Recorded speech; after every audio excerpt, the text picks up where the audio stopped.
Boa noite, Marcel. Novamente aqui quem fala é o André.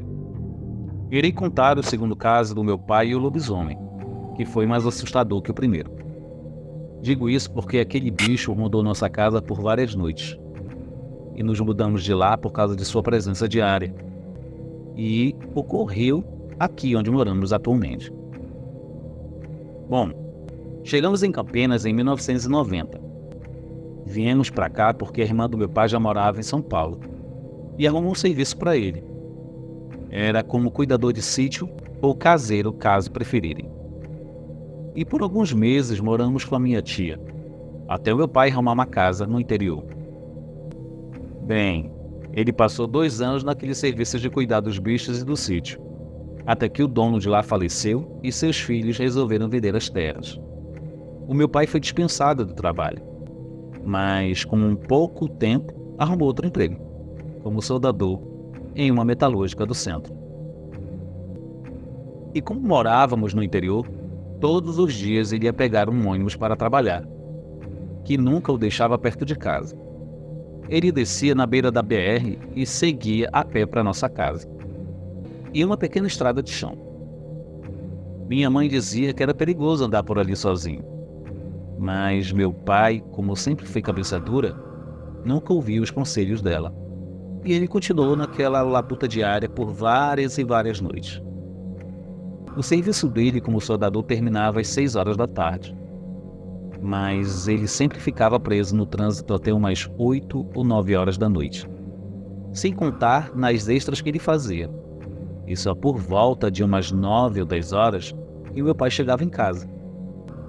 Apesar de perigoso e sombrio o lugar que ele passava, nunca ouvi reclamar. E eu, minha mãe e meus irmãos dormíamos muito cedo. E muitas das vezes nem víamos meu pai chegar. Lembro que tudo começou em setembro de 96.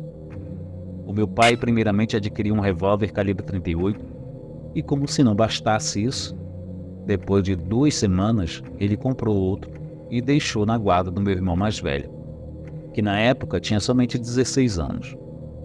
Eu ainda tinha 14. Mas já mexia com essas coisas também. Bom, foram vários ocorridos estranhos depois que ele tomou posse desses 2 revólveres. Primeiro, que ele começou a reclamar demais do lugar onde a gente morava. Segundo, que sempre acordava ou eu ou meu irmão para a gente ficar na sala olhando pela janela. E nem sonhávamos em saber o que de fato acontecia ali, já que ele nunca falava nada. Lembro que teve uma vez em que meu pai iria fazer uma extra e mandou que a gente fosse dormir na casa da minha tia. Outra, que ele nos acordou e nos mandou ir para o quarto dele, que era onde minha mãe também dormia. Naquele dia, meu cachorro latia feito louco dentro de casa. E por um tempo, achei que fosse para o meu pai. Mas depois descobri para o que meu cachorro realmente sempre latia. Nós só tivemos a certeza de que algo macabro acontecia ali quando fomos acordados por tiros de revólver. Naquela noite fomos dormir bem cedo, como qualquer outro dia. A minha mãe trancou as portas e janelas e dormimos bem até uma certa hora. Até que fomos acordados com 5 tiros.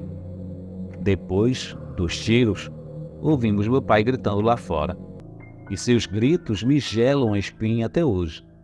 E ele dizia: "Sai! Sai! Vou te pegar, seu maldito!" Nós, sem entender nada, ficamos dentro de casa apavorados. Após alguns minutos, meu pai entrou e conversou com minha mãe. E aquela foi a última noite que dormimos ali, pois no outro dia de manhã mesmo, pegamos algumas roupas e fomos novamente morar com minha tia. Depois de alguns meses, nos mudamos para uma casa na cidade grande. E só quando a gente já estava adulto, que nosso pai nos contou o porquê de todo aquele alvoroço. Primeiramente, ele contou o seu caso do Maranhão. Logo depois, contou esse que tinha acontecido recentemente. Ele nos disse assim: Estava com uma semana que eu sentia que alguém me seguia pela estrada de terra.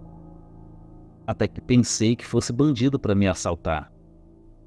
Porém, aquilo era estranho, pois 5 dias alguém te seguir e nunca te roubar ou fazer nada, coisa boa não era. E para me proteger, comprei um revólver. Mas até aí estava tudo bem. Até que certa noite, eu vi um vulto preto passar de um lado para o outro na estrada. Daí tive a certeza do que me perseguia. Era um lobisomem.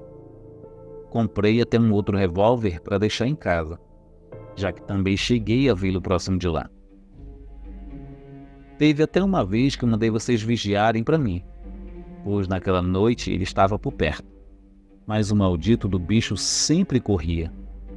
A gota d'água foi naquela noite dos tiros, pois vi aquele demônio de cócoras em cima da nossa casa, bem em cima do quarto de vocês.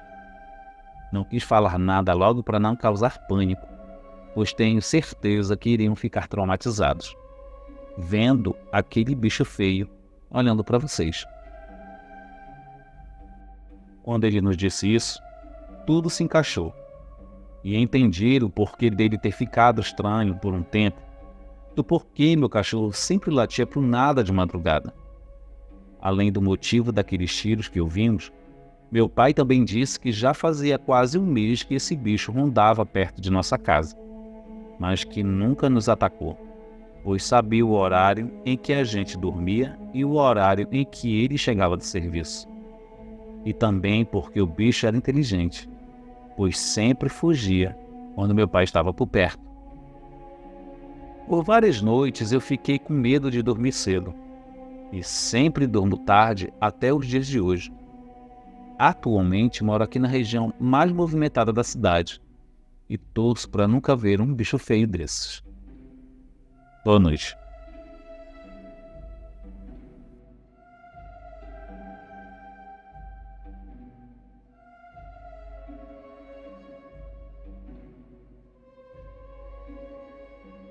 Você já ouviu falar da brincadeira Charlie Charlie?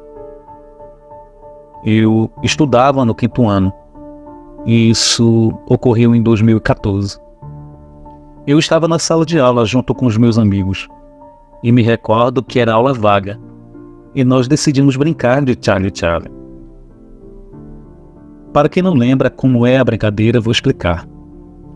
O desafio Charlie Charlie é um jogo de adivinhação em que a suposta resposta a uma pergunta sim ou não é encontrada esperando que um lápis ou caneta aponte para a palavra sim ou não, escrita em uma folha de papel.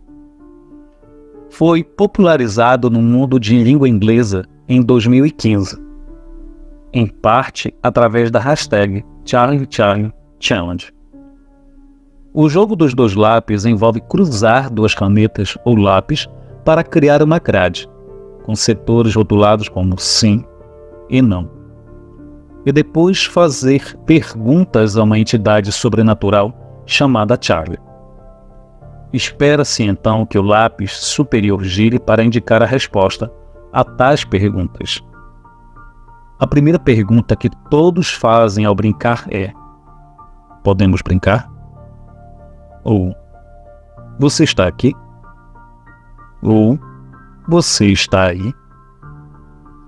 O lápis superior está precariamente equilibrado em um ponto de articulação central, o que significa que ele pode girar facilmente no pivô devido a leves rajadas de vento ou à respiração dos jogadores que esperam que o lápis se mova. Obviamente, quem joga o jogo acreditava que quem respondia seria a tal entidade, Charlie. Voltando ao relato. Escrevemos as palavras do jogo no papel e colocamos as 2 canetas na posição e começamos a brincadeira. Perguntamos: Charlie, você está aí? A caneta moveu no sim. Logo já ficamos muito assustados. Sim, éramos bem impressionáveis e decidimos parar a brincadeira.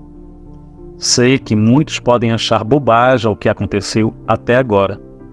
Porém, O que aconteceu a seguir foi tenebroso. Fomos ao banheiro e vimos um rosto no espelho. Era uma mulher branca, com dentes pontiagudos, eram bem afiados. Pareciam com dentes de predadores, como as piranhas. Aquela sinistra criatura rosnava para nós. Quando vimos aquele ser maligno, ele desapareceu do espelho bem na nossa frente. O pessoal dizia que a escola tinha uma energia negativa. 3 dias depois que eu fiz a brincadeira, não conseguia dormir à noite. Estava vendo coisas. Então, perguntei para os meus amigos se eles estavam assim. Eles falaram que sim. Às vezes, a gente pensa que é só uma brincadeira, mas é uma coisa para poder atrair coisas ruins. Espíritos malignos, entidades do mal. Depois desse dia, eu fiquei muito assustado. Tinha muito medo de olhar no espelho e de dormir com a luz apagada. Fiquei algumas semanas dormindo com a porta do quarto aberta e a luz acesa. E eu sentia que tinha algo me vigiando. Perguntei para os meus amigos se eles sentiram a coisa diferente, algo diferente, se alguma coisa mudou. Eles disseram que estavam assustados também. Cuidado com essas brincadeiras que parecem inofensivas. Podem ser armadilhas para fazer muito mal àqueles que brincam com Charlie. Olá, meus queridos inscritos, aqui é Alisson Maciel e venho reforçar novamente o desafio de 10 mil seguidores. Quando eu bater a meta de 10 mil seguidores, eu vou sortear 2 livros do Jefferson José, O Eurolfo na Vila dos Lobos e O Dia em que o Sol Parou. Então, se você quer concorrer a esses 2 livros, pegue um dos vídeos do canal e compartilhe o link com seus amigos nas suas redes sociais. Mas, se você não tem paciência para adquirir as obras do Jefferson José no sorteio, entre em contato no link nas descrições. A compra é totalmente segura. Eu já mostrei eu recebendo meu livro, a Heloíse ou dela, o meu amigo Hamilton Quaresma recebendo o dele e mais recentemente meu amigo narrador Andrew recebendo o livro dele.